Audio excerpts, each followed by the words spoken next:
Hello friends, अब तक हम ज्योमेट्री के भाग 4 बता चुके हैं, जिसमें ट्रायंगल, एंगल, क्वाड्रिलेटरल ये हमने सब बताए थे।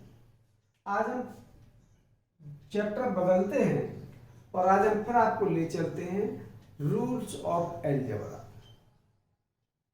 Rules of arithmetic. ये छोटी क्लास के हैं लेकिन बेस आपके हैं। इसको पहले यहां से मिटाएं।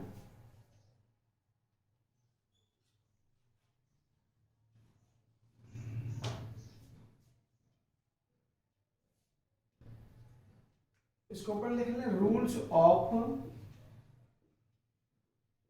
एडिशन।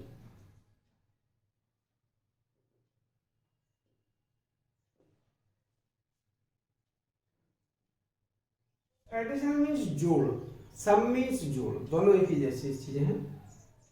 सबसे पहला जो आता है हिंदी में कहते हैं तत्समक नियम या इंग्लिश में कहते हैं क्लोजर लॉ। क्लोजर लॉ का मतलब ये होता है कि if a and b are two integers then their sum will also an integer। Hindi में कहते हैं कि अगर a और b दो पूर्णांक हैं, इंटीजर मीन्स पूर्णांक, हिंदी मीडियम के बच्चे ध्यान रखें, जो पूरे पूरे हैं वो पूर्णांक है, इंग्लिश में उनको इंटीजर कहते हैं। तो अगर a और b हमारे पास दो पूर्णांक हैं या दो इंटीजर है तो उनका जो सम होगा वो भी इंटीजर ही होगा, वो भी पूर्णांक ही होगा। हमने एग्जाम्पल लिया, जैसे अगर 7 है, 7 में आप 3 जोड़ेंगे तो 11 आएंगे, ये भी आपका पूर्णांक होगा। कभी कभी ये लगता है जैसे मान लो -7 है, -7 में 3 जोड़ेंगे तो -4 बचेंगे, ये भी पूर्णांक है या ये भी इंटीजर है। तो ये होता है क्लोजर लॉ। दूसरा जो लॉ होता है उसको हम कहते हैं कम्यूटेटिव लॉ या कम्यूटेटिव प्रॉपर्टी। हिंदी में कहलाता है क्रम विनिमय नियम। जैसे बैंक में जाते हैं, पैसे दिए बदल के पैसे ले लो, उसको कहते हैं एक्सचेंज। मैथ में उसको कहते हैं कम्यूटेटिव। तो क्या होता है, सपोज हमारे पास अगर a और b दो पूर्णांक हैं या a and b are two integers then a plus b equal to b plus a। चाहे आप a में b जोड़ दें, चाहे आप b में a जोड़ दें, कोई फर्क नहीं पड़ता। हमने एग्जाम्पल भी लिया, सपोज 4 में 1 जोड़ा तो कितने हो गए 5। तो अगर हम 1 में 4 जोड़ते तो तब भी 5 होते। अगर हम इसे देखें कि मान लो -4 ये है, -1 ये है, दोनों एक ही साइन के हैं, तब -5 हो जाएगा, तभी इंटीजर। अगर -1 में -4 जोड़ दे तब भी -5 हो जाता, तो वो भी इंटीजर। तो चूंकि इसमें क्या हुआ, इसमें केवल क्रम चेंज हो गया,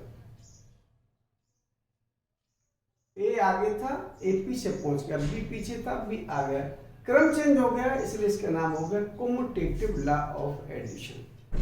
सबट्रैक्शन में ये काम नहीं करता। ठीक है, आगे चलते हैं। अब होता है एसोसिएटिव प्रॉपर्टी,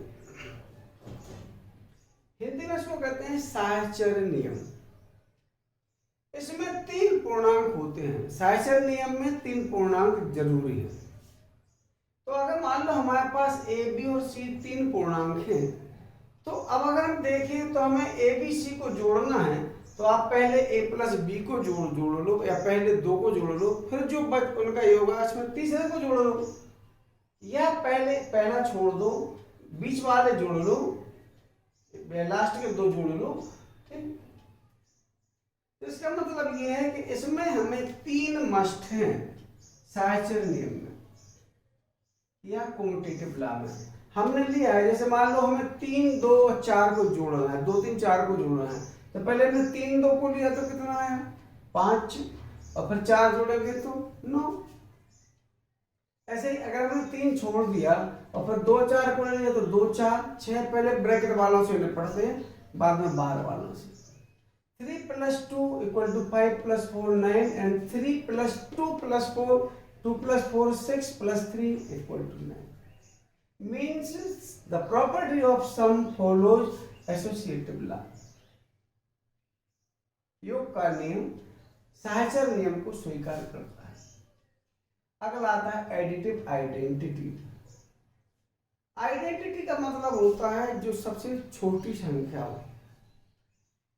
तो जो एडिशन में सबसे छोटी संख्या होती है वो 0 होती है, आगे चल के हम बताएंगे। और मल्टीप्लिकेशन या गुणा में जो सबसे छोटी संख्या होती है वो 1 होती है। ए में अगर हमने 0 जोड़ा तो कितना आएगा? 1। चाहे में से कर लेंगे 0 में ए जोड़ा तो कितना आएगा? तब भी 1। जैसे हमने 5 में 4 जोड़े, 5 में 0 जोड़ा कितना आया? 5। चाहे हमने 0 में 5 जोड़े तब भी कितना आया? 5। ये कहलाते हैं योगात्मक तत्सम, और इंग्लिश में कहते हैं एडिटिव आइडेंटिटी। हम अगले चैप्टर में आपको बताना चाहते हैं या अपन यही देख लें कि अगर सब्ट्रैक्शन का अगर हो तो सब्ट्रैक्शन में किन किन चीजों को फॉलो करता है। तो सब्ट्रैक्शन में पहला हमने आपको बताया कि सब्ट्रैक्शन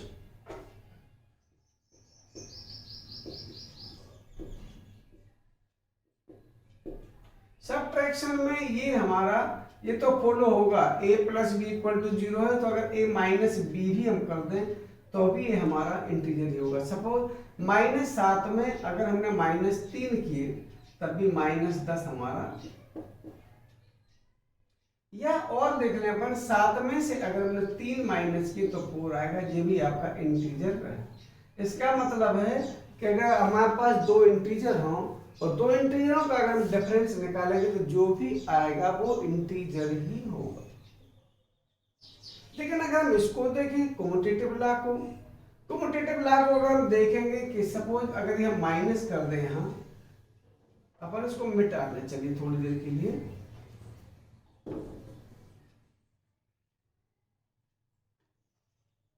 यहां हम इसको सोचें कि क्या ये इसको फॉलो कर रहा है। तो अगर हमें देखें सपोज अगर 3 माइनस 4 हमने लिया तो माइनस बनाए, और अगर हमने 4 माइनस 3 लिया तो ये बनाए। हमने इसमें से इसको घटाया तो माइनस बनाया, और पर हमने बाद वाले में से पहले वाले को घटाया तो प्लस बनाया। क्या ये बराबर है? इसका मतलब 3 minus 4 is not equal to 4 minus 3। It means a minus b is not equal to b minus a. It means commutative property does not follow by subtraction. ऐसे ही अगर हम देखेंगे तो एसोसिएटिव प्रॉपर्टी है, ये भी इसको फॉलो नहीं करती है। अगर हम सोचें suppose a minus B minus C है, ये बराबर नहीं होगा। a minus B minus C अगर हम लेके चलते हैं, फिर अगर हम a minus B minus C करते हैं तो क्या होगा? चलिए हमने 3 में से 2 घटा दिया और फिर हमें 4 घटाना है, तो कितना बचेगा? 3 माइनस 2 1, 1 माइनस 4 माइनस 3। और ये सपोज अगर हम उल्टा करें कि हमें पहले a ले लें, a हम छोड़ दें, a मीन्स हमने 3 छोड़ दिया, और फिर उसके बाद हम क्या कर रहे हैं? b माइनस सी कर रहे हैं। इसका मतलब है कि 2 माइनस 4 कर रहे हैं, तब ये कितना आएगा? ये आएगा 3 और ये आएगा -2, ये +2 आ जाएगा 5। क्या ये इक्वल है? नहीं है इक्वल। इसका मतलब है कि ये हमारा a minus B minus C is not equal to a minus B minus C. इसका मतलब है कि subtraction method does not follow associative law. ठीक है ना? यानी क्लोजर लॉ फॉलो हुआ आपका, कम्यूटेटिव लॉ फॉलो नहीं हुआ, एसोसिएटिव लॉ आपका फॉलो नहीं हुआ, और ये भी आइडेंटिटी भी आपकी फॉलो नहीं होगी। क्यों? सपोज अगर हम ये सोचें कि a माइनस 0 और जीरो माइनस ए, क्या ये इक्वल है? तो a माइनस 0 तो a था, 0 माइनस ए माइनस ही आएगा, ये इक्वल नहीं होगा। जैसे 5 में से अगर हम 0 घटाएंगे तो आएगा 5, और अगर 0 माइनस 5 करें तो तो आएगा -5। It means a minus 0 is not equal to 0 minus A, means identity law को भी फॉलो नहीं करता। ठीक है ना। तो ये थे लॉ ऑफ सब्ट्रैक्शन। अब हम थोड़ा सा आगे चलते हैं और वो आगे ये है हमारा लॉ ऑफ मल्टीप्लिकेशन।